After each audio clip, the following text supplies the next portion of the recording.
Salut à tous, et bienvenue sur ma chaîne. Aujourd'hui, on va aborder un sujet super important, comment démarrer un projet agricole avec peu de capital. Si tu rêves de te lancer dans l'agriculture mais que tu ne disposes pas de gros moyens, cette vidéo est faite pour toi. Je vais te donner des astuces pratiques, des exemples concrets et te montrer que c'est possible, même avec un budget limité. Alors, installe-toi confortablement et découvre avec moi les secrets pour commencer ton projet agricole sans te ruiner. 1. Choisir la bonne culture. Le premier conseil que je vais te donner, c'est de choisir la bonne culture. Certaines cultures nécessitent beaucoup d'investissement initial, tandis que d'autres peuvent se développer avec peu de moyens. Par exemple, les légumes à cycle court comme la laitue, les radis, ou les épinards sont parfaits pour commencer. Ces cultures n'ont pas besoin d'une grande surface, et leur cycle de croissance est rapide. Cela te permet de récolter plusieurs fois dans l'année, générant ainsi des revenus réguliers. Prenons l'exemple de la culture de tomates. Les tomates peuvent être cultivées en serre ou en plein air, et si tu choisis une variété adaptée à ton climat, l'investissement initial en semences et en matériel n'est pas élevé. En plus, les tomates sont très demandées sur le marché local, et tu peux les vendre directement sur les marchés ou à des restaurants. Astuce, évite les cultures trop gourmandes en capital comme les céréales ou certains fruits qui demandent des investissements plus importants en termes de terrain, de matériel et de soins. 2. Utiliser des semences locales et de qualité. Une autre astuce pour démarrer avec peu de capital, c'est d'utiliser des semences locales. Ces semences sont non seulement adaptées à ton environnement, mais elles sont aussi beaucoup moins chères que les semences importées.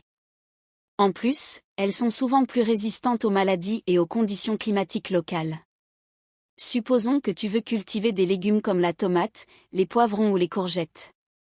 Si tu choisis des semences locales qui ont déjà prouvé leur efficacité dans ta région, tu réduiras considérablement tes coûts tout en garantissant des récoltes de qualité. Astuce, si tu n'as pas accès à des semences locales de qualité, tu peux rejoindre des groupes ou des associations d'agriculteurs locaux pour échanger des semences ou des boutures. Cela peut te permettre de démarrer sans frais. 3. Maximiser l'utilisation de l'espace. Un autre point clé, c'est de maximiser l'utilisation de l'espace disponible. Si tu n'as pas une grande parcelle, ce n'est pas un problème. Tu peux utiliser des méthodes comme la culture sur butte, les cultures en pot ou même l'agriculture verticale. Cela te permettra d'utiliser des espaces réduits pour cultiver davantage. Imaginons que tu aies un petit jardin ou un terrain de 100 mètres carrés.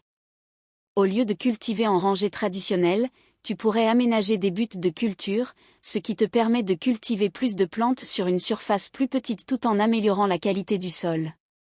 Astuce, tu peux aussi penser à l'agriculture urbaine, en cultivant sur des toits, des balcons ou dans des espaces communautaires.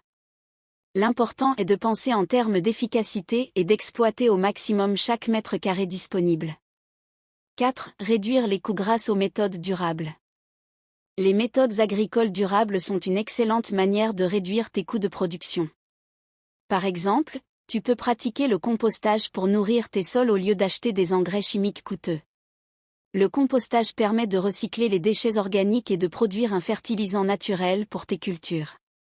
Si tu as une ferme avec des restes de plantes, des déchets alimentaires ou même des feuilles tombées des arbres, tu peux tout recycler pour créer du compost.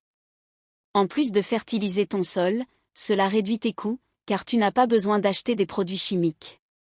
Astuce, en plus du compost, tu peux pratiquer la rotation des cultures. Cela permet de prévenir l'épuisement du sol, d'éviter les maladies et de réduire le besoin de produits chimiques. 5. Travailler avec des partenaires. Un autre moyen de démarrer avec peu de capital est de travailler avec d'autres agriculteurs. Tu peux créer des partenariats pour partager des outils, des machines ou même des espaces de culture. Cela permet de réduire les coûts d'investissement tout en bénéficiant de l'expérience des autres.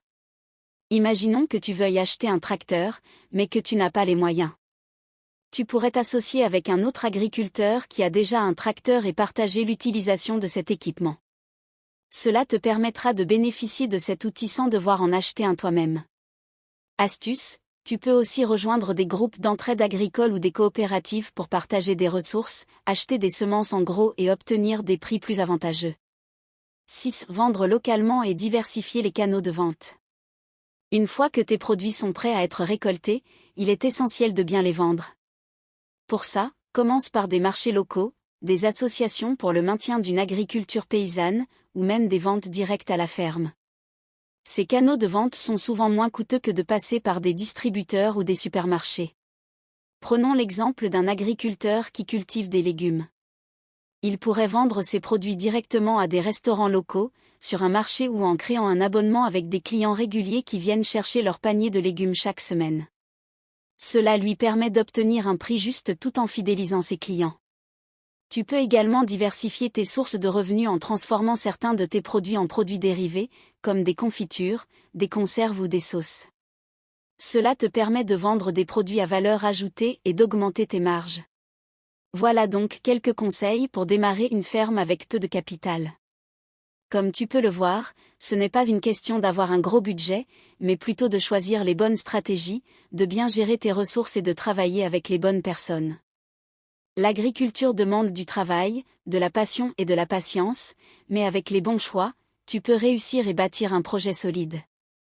Si cette vidéo t'a été utile, n'oublie pas de t'abonner à la chaîne, de liker la vidéo, de la partager et d'activer la cloche de notification pour ne rien manquer des prochaines vidéos. À bientôt.